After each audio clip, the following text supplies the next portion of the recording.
Hello, I'm the Grove Street Lodger, and it's been a while since I've done this. The reason being that my former computer, nicknamed the Major, gave up the ghost.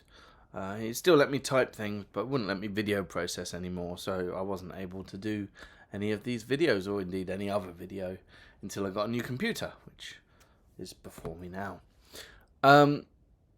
Yeah, it's a shame, because in November I did this reading challenge, and there was a whole bunch of good stuff, but oh well, it's over. Let's see what 2022 brought. Well, the first thing is a book I don't have on me. So here it is. It is called In the Age... Oh, I've forgotten the title of it. Paper Gods, In the Land of the Paper Gods. And it's by Rebecca Mackenzie. And the reason I don't have a copy of it is because I was lent it. And it's a story about a boarding school in the 1940s for the children of missionaries in China. So it's up this mountain, and it's this sort of weird little world of its own. And the children are, they're steeped in Christianity, but they're also steeped in sort of Chinese things. And it all mixes all together, particularly in the mind of a very imaginative girl called Etta. And she's really good. I really enjoy... There's a lot of humour in this about how children take these grab bag of ideas, don't really understand the sort of meaning behind it, and just run with it and do their own thing. And so Etta starts to believe she's a prophetess. But she doesn't want to be a prophetess alone, because that's kind of boring. So she starts a prophetess club with her friends, and they all have prophetess names, which are prophets' names sort of made female. My favourite being Habakkukina, being a feminized form of Habakkuk. I thought that was good. With the exception, of course, of Jeremiah, or Jeremiah, because... she's Jemima, and she's more interested in being a horse at the moment than being a prophetess. And it has this lovely, sparkly, imaginative quality to it. It's very, very funny. And this sort of sours a little bit as it goes on. Some of the well-intentioned acts of these prophetesses don't necessarily go as they should, and there's a slight sort of darkening of the pool, as it were. And then the real world, it being the 1940s in China, breaks in and takes them off to a camp. I preferred the first half. I found the sort of sweet whimsical stuff preferential to the action-heavy stuff, I suppose. A lot of reviews preferred the second half. If I had any criticism, it would be that the two halves aren't completely as one. It's very much one half and then another half, and they fit together. There's a plot in there, but they could be put together a bit closer. But all in all, I found it a really affirming, pleasing, funny story of someone with too much imagination, and then seeing how she maintains herself through the difficulties that come upon her. So yeah, I really like that book. It was The Land of the Paper Gods. That's by Rebecca Mackenzie. Now, I've got a bit of a thing I'm going to try and do, which is themes. So the next few books all have time travel in them. And so I was mainly looking at them to see, well, what do you do with time travel? And I started with The Society of Time by John Brunner. And this is 3 novellas about the Society of Time. And then there's 2 other little novellas in there. Now, in the world of the Society of Time, the Spanish Armada, the Great Armada, has succeeded. And Britain has become a sort of Spanish outcrop. And now we're in 1988. And all technology, there isn't any, really. There's no steam. There's still slavery. There's no women's emancipation. Everything seems to have ground to a halt, mostly, which I think is a little bit unfair. I'm sure if the Spanish had won, all technology would have ground to a halt, but it has in this world, except for time travel. And there's a thing called the Society of Time. It's almost like a monk's sort of priestly thing. They're almost an order of monks who look after time travel. And it's all... I love how it's wound up with religion. It's really good. That there is... To quote Loki, to be honest, a sacred time stream. God has ordained the world that it be thus. And so it's their job to keep it going.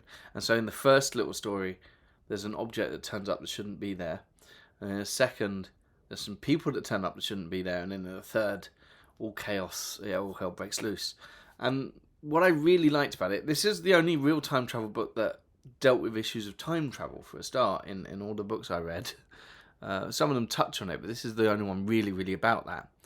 And I like the fact that time travel makes the past so wobbly and so difficult to build on that people are going to keep changing things until time travel can't be invented. And so all societies with time travel are going to retroactively, unknown to themselves, become societies without time travel, because it's always going to go to that point where time travel is not possible, because everyone's going to keep fiddling until they just can't anymore. And I really like that.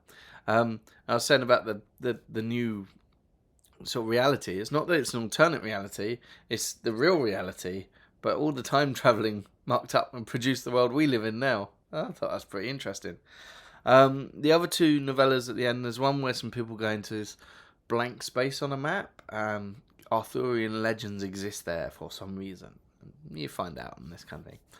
And then the other is a building that's designed to almost throw someone out of the 4 dimensions we live in, and they sort of throw themselves into the future. For quite sort of the ends of it are sort of, yeah, it's quite spiritual in its own little way. I enjoyed these. I don't read a lot of very hard sci-fi. This is about as hard as I've really read any sci-fi, and it was good. I liked the fact there was some time travel in my time travel book there, and I liked the issues, and I really like the idea that once you've invented time travel, the whole of reality is just wibbly, because someone can go back and change it. The next time travel book I read was Time Travelling with a Hamster. It's actually a sort of book for children, late primary, early secondary, and it's signed by the author, though not to me, because I am not Solar. I just picked it up from a charity shop. Poor old Solar didn't want it anymore, obviously. It's about a boy called Al Chowdhury, and he, when he's 12 years old, gets a letter from his dad, who died when he was 8, saying, "Hey son, you know our house, there's like a bunker underneath it, and in there there's my time machine. Could you use it please to prevent my death? Thank you very much." And so he does, and that's all he tries to. And what's really good is it's their house when they live there. It's not their house anymore. He's got to break into this house, break into this bunker, and the time machine is a computer attached to a tin bathtub. It's the most awkward physical thing, and there's a lot of comedy about him having to keep going back to this place, which at no point is his house in the times he's travelling to. So he's always in someone else's house whenever he's time travelling. Or trying to move this bloody time machine that consists of wires and a laptop and a black box and a tin bath. And it's really good. I really like just this awkward... It's not a DeLorean, it's just a pain in the arse time machine. The theory in it is sort of shifting, so it's not the travelling in time, but you can jump parts of the wibbly-wobbly timey-wimey, essentially. The book is more about how the relationships, Al's relationships. So his relationship with his dad, which is what gets him to do this, his relationship with his mum, and particularly his granddad. It's not a spoiler because it's in here. So at the very top here, my dad died twice, but only the second time was my fault. So yeah, his first attempt to go back and save his dad ends up killing him even earlier. So he never meets his mum, and so he's never born. But it's not like Back to the Future, where he disappears. He's still there, and he's now in a time where his mum doesn't recognise him and just thinks he's this stranger. It's really quite unpleasant, especially in a children's book. That's a real sort of deep children's fear, I think. Oh, what if my parents just don't know who I am anymore? And he's got to fix that. And there's a hamster in there, and the hamster's called Alan Shearer. So that's Time Travelling with a Hamster. I didn't say who by Ross Welford. The next book is a translated book from Arabic. It's called The Time Travels of the Man Who Sold Pickles and Sweets. It's by Khairy Shalaby, and it was translated by Michael Cooperson, who wrote that this book here that I really loved, Impostures. This is not as good as Impostures. I think because Impostures was really innovative in how it tackled its use of English. This is just trying to translate this novel, in which the man here, the time traveller, he's a bit like Billy Pilgrim. He gets sort of unstuck in time. Sometimes he can steer himself a bit. Sometimes he can sense it. Sometimes he sees the future as layers above him, like in an archaeological dig. So he sees the people above him in the future. He can even tickle their toes. It was weird. But mostly he gets sort of jolted about in time. And it's all set in Cairo. And he's getting jolted about seeing important parts of Cairo's history and meeting all these politicians and historical people. And there's a lot of jokes about how these people aren't as grand as they seem. They come up and they're like, "Oh, you bugger!" And it's like, "Oh, I wasn't expecting that from this guy." And there are other time travellers as well, and a lot of people seem to take his time travelling quite normally. It's almost as if time travelling is an option in this world, and he does it, but he doesn't have much control. I had to squint to enjoy this book, because it's all about the history of Cairo and the history of Egypt and taking the mick out of Egyptians' view of themselves, and there's a lot in there that I just don't have much knowledge of. I know a little bit about the Abuyids and the Mamelukes and all this kind of stuff, a little bit, but not enough to get all the jokes. So my squinting was, well, what if this book was written about London? I would have adored it because it's sort of psychogeography, historical romp silliness. And if somebody had been wandering around getting dislocated in time in London and meeting people and all this kind of stuff, I would have really had a laugh. So I kind of tried to translate that in my head, and so I can see it's a book that's good, but it's not a book that I enjoyed because I just don't have the cultural backing to have really got the most out of it. Towards the end of the book, he gets stuck in the Mameluke period, and there's all this stuff about different factions and emirs all fighting against each other and replacing sultans, and I preferred it when he was just pure wandering. But still, an interesting book, but not one I necessarily enjoyed for that reason. The next is The Difficult Job of Keeping Time by Dylan Sheldon. Now, surprise me, I actually have read a book by Dylan Sheldon. I read What Mona Wants, Mona Gets, I think at the beginning of last year. Which I didn't like because Mona was really deeply unpleasant, and what she deserved was a slap round the face, and she didn't get it. This is... I picked this up. I bought this because I picked it up at the library when I went with the kids to the library, and I loved the first chapter, which is a description of a tower block in London. It's called the Wat Tyler, but it could be any tower block in London. And the next few chapters have this really great authorial voice. It's really sort of friendly and thoughtful and wise. And so at the end of the first chapter, it just says, this is what time is to these people. The main character she's introduced, and it just says, "I'll leave it to you to decide which of these things, if any, it actually is." And there's a real sort of talking to the audience. Really good description of a tower block and an estate and kind of rundown, and it's in the shadow of this little church, and the story of the book is how the church is sort of an important roots all the way through time of the area, back to Druid times when there's all sorts of prayers and things being said there at that point. So it's this sacred spot forever and ever. It's about to be knocked down, and it's about some children going back in time to get hold of the deeds to save the church. And they do this because of a timekeeper called Betty, and then there's a bad timekeeper. As the book went on, the really, really, really nice authorial voice sort of lessened because it became more about the adventures and the action and that kind of thing. And if you were a kid reading it, you'd be like, oh yeah, all the talky stuff is gone. Good. Now time for the fun stuff. But as an adult, it was like, oh, I like the talky stuff. That was the stuff with style. Now we're just, a pretty decent kids running around having an adventure in the past. And it's quite a cartoony past as well. People have slightly over-the-top names. The Victorians are just a little bit too monarchally, ooh, mate. It's just a little bit too much. The stuff in the present day, the beginning, was much better.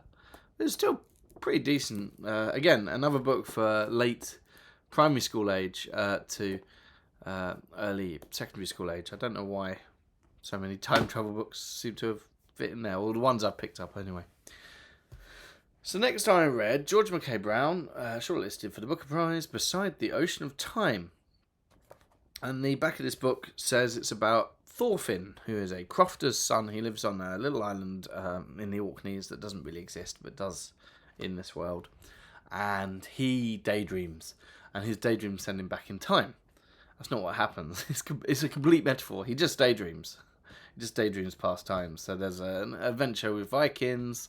There's an adventure with invaders from the mainland. There's an adventure in World War II. And then as the book goes on, you actually learn more about the world in his time, which is the 30s, and the people around, and how he doesn't really fit in. And then it's like he hears a story about Selkies, in which he had a Selkie wife, and then World War II comes and he goes off to war. And there wasn't really any time travel in this book at all, which, for my time travel month was annoying. As for the book itself, it reminded me a little bit of the book Folk, which I read last year. It's a collection of sort of small stories loosely tied around this boy about the island at different points of time, as seen through him anyway. Trying to give this sort of panoramic view of the history of this island. It was enjoyable enough. It's one of those books where everyone says it's so prettily written, and it was like, it's fair enough. Salt spray and peat fires. I preferred Folk, which had a similar fictional Scottish island, but much more sort of fairyland vibe. It was fine. If I give stars, it was 3 stars. It was decent. Next was another children's book. This one translated from German. It's called Where Were You, Robert? And it's by Hans Magnus Enzensberger. Translated by Anthea Bell.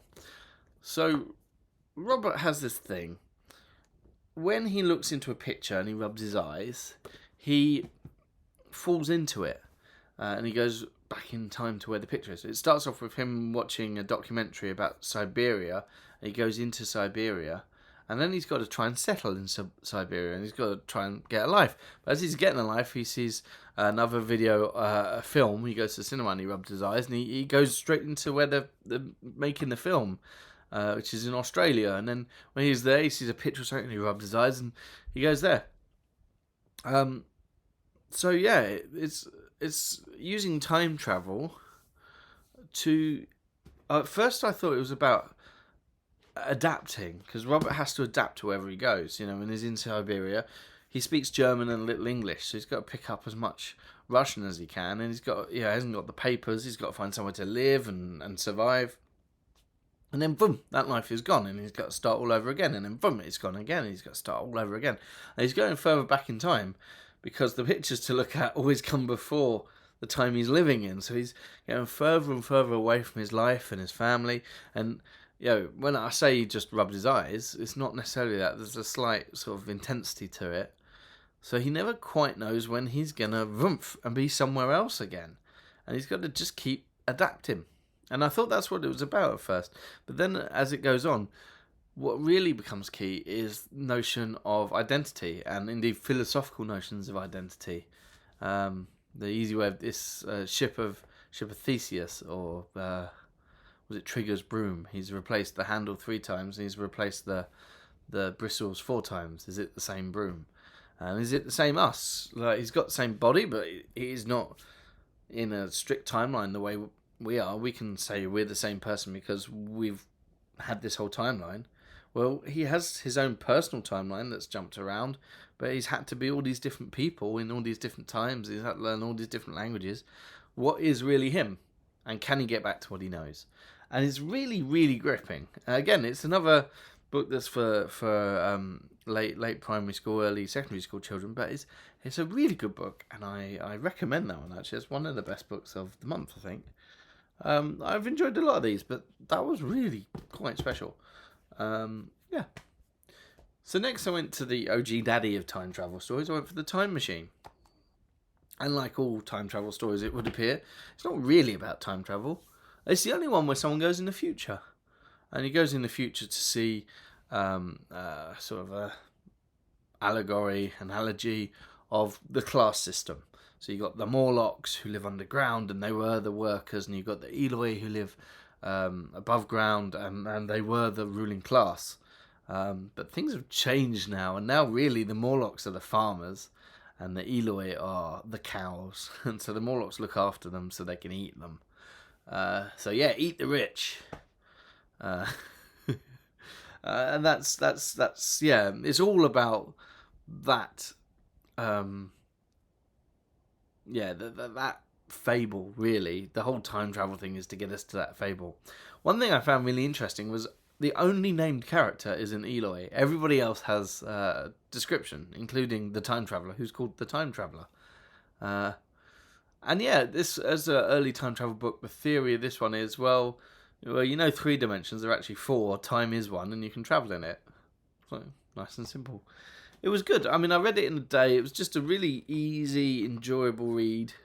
But there was a bit of me that was like, I can see what it really wants to do, and that is not give me a fun time travel romp. So the last time travel book was Huck and Her Time Machine.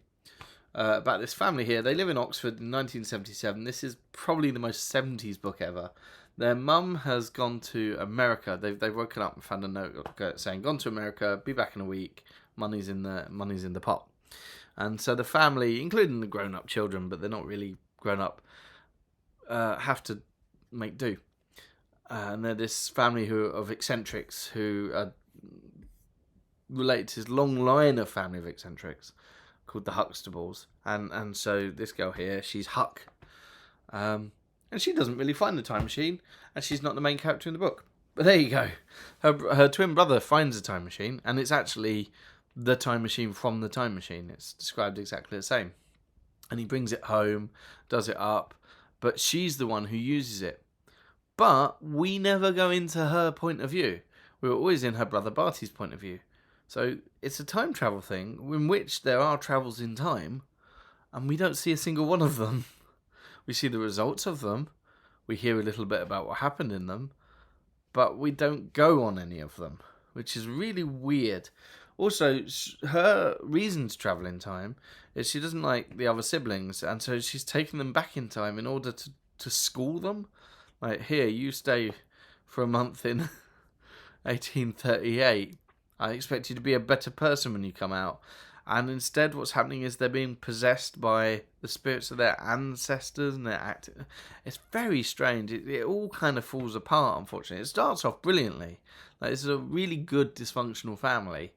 Actually, it's the introduction of the time machine that causes problems and makes the book just sort of whiffle away into nothing.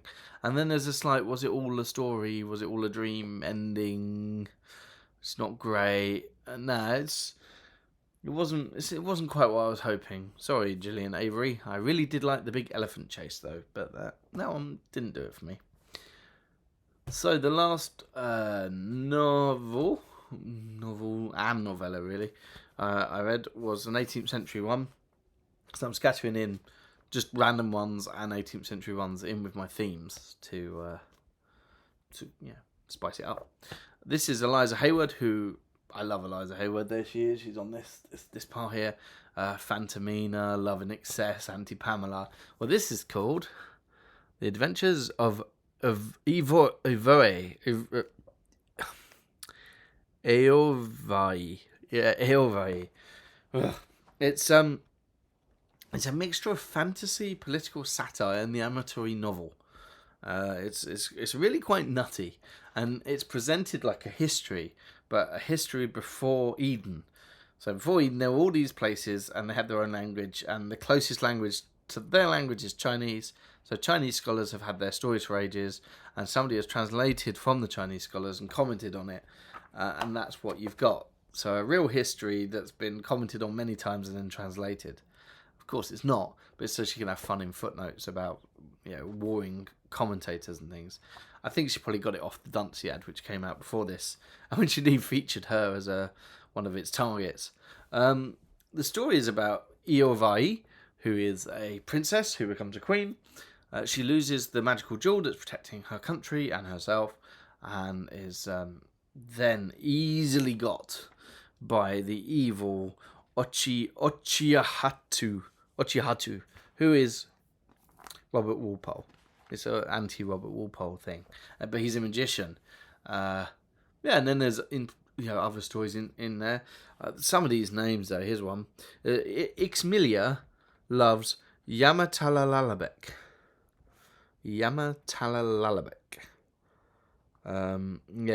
Some of these names are really something to behold. Halafame. Ochi Hatu was pretty hard too. But Yamatalalabek, I like that. Yeah. Some of this is very boring. There's a big rant where somebody's saying, hey, kings should work for their people. Because Walpole, as sort of under George II and his wife Caroline, was seen to be lining his own nest. And there was these people who called themselves the Patriots, about whom it was said, no man but a patriot is a scoundrel. Or no scoundrel is a patriot. Yeah, that famous Samuel Johnson quote. Sorry, Samuel, I've forgotten your quote. That bit's boring. There's another bit where somebody's saying how they should be a republic, and that bit's boring. But then you get Atamadul, so the evil wizard who's actually, Walpole, the Prime Minister of England, he goes to another country in order to chat up this princess. The princess says, I love you, mate, but I can't go with you. My parents won't let me. And her maidservant says to him, oh, she can go, but she'll go in disguise. And so the maidservant disguises herself because she's fallen in love with him. And he puts on a ring that makes her real horny for him. They wish off to this love grotto. He sees it's the wrong person. He's so angry he turns into a monkey and chains her to the corner, so that whenever he has sex, she as a monkey has to watch him. And she's got this ring on, so she's really, very lustful towards him. But she has to watch him, and it's this utter torture. But then just to spice it up a bit, sometimes he'll bring in a horny male baboon who almost rapes her, and then he stops her and says, I might not stop him next time. And you're just like, Eliza Haywood, what are you on about? Like, there's all these ways of travelling, things drawn by carriages, but then at one point they have to get naked to turn into doves. Okay, well, she's a bit of a nut who's our Eliza. So yeah, a weirder book than even Phantomina or Love and Excess, but more uppy-downy. Some of the bits are like, what are you doing? And some of the bits are just fun, and a couple of the bits are a bit boring. There's also a novella at the back of here, which I read, called The Secret History of Mama Oello, which is another anti-Walpole thing, in which this one's set in Peru, because it was... If you said, oh, Walpole is this terrible person who's done all these terrible things, prison. But if you say, oh, in Peru, there was this person called Wali Pali, and Wali Pali did all these terrible things, not prison. The smart thing. And so, yeah, it's basically just a list of accusations against Walpole with silly, fake Peruvian Incan names. Out the two, Eovaai, which it sounds like Uvavu, Eovaai. That's cool. Yeah, it's better. The last thing is with the Dr. Johnson Reading Circle. We are reading a play from here. It's called The Times. It is by Elizabeth Griffith, who was the wife of Robert Griffith, who's Automathers. If someone's read my blog or seen some of these videos, he was this writer. here he wrote something new. And his only sort of biographical thing is in his... Oh, and she had a husband called him. So she was the famous one. And she wrote these plays. And we're reading one called The Times. It's kind of your average thing. You've got some people who are falling in love. You've got some people going bankrupt. And you've got some people who are trying to encourage the bankruptcy. I played a sneaky Blackaddery kind of servant in the first time we read it. And the second time we read it, I was a blustering, yelling, splenetic old man who had a lot of money. And so people were trying to be nice to me, as horrible as I was to everyone else, which is good fun. And we'll see how it ends next month. Anyway, so yes, I'm back. My hugely very long rants about books are back. Next month, the sort of theme is physical difference, and then that leading into sort of circuses and freak shows, including a history of one, and then that leading to sort of clowns. So I'm starting with physical differences in Geoffrey Hudson, the court dwarf of Charles I, who led the most incredibly bizarre life, and I look forward to talking about that next month. Bye bye.